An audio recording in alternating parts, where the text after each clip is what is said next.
आत्तापर्यंत बॅग प्रवासासाठी भरायचो, पण आज पहिल्यांदाच एका नवीन सुरुवातीसाठी भरतोय. आता ही सुरुवात म्हणजे नक्की काय खरंच नाही माहीत, पण म्हणतात ना, इच्छा तिथे मार्ग. लोक ऑफिसला निघाली आहेत आणि मी ब्लॉगर बनायला. सूर्य रोज नवीन सुरुवात करू शकतो, मग आपण का नाही? नमस्कार, मी सतीश गोसावी आणि एव्हाना तुम्हाला कळलंच असेल, मी निघालोय माझ्या गावी मालवणला. ठाणे स्टेशनला पोहोचलो आणि गर्दी बघून असं वाटलं की सगळी मुंबई माझ्यासोबतच माझ्याच ट्रेनने गावाला चालली की काय. जीवात जीव आला माहितीये जेव्हा कळलं माझं तर रिझर्वेशन आहे. आणि इतक्यातच मांडवी आली, कोकण रेल्वेची फूड क्वीन म्हणे. म्हटलं आता मस्त जाऊया आणि नाश्ता करूया. सीटवर जाऊन जरा पडलो आणि नाश्त्याची वाट बघत होतो, पण कोणीच यायला तयार नव्हतं. फूड क्वीन फक्त एसी डब्यांपुरतीच. आणि मग अशा वेळी देवदूताचं काम करतात हे स्थानिक फेरीवाले.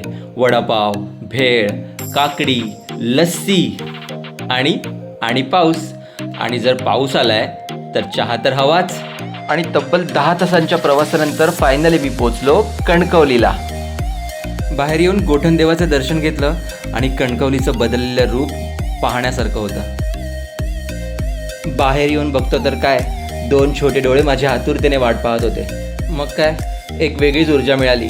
आणि हीच ऊर्जा घेऊन भेटूया आता आपल्या पुढच्या ब्लॉग्समध्ये. तोपर्यंत चिल करा आणि ही आपली नवीन जर्नी माझ्यासोबत फील करा.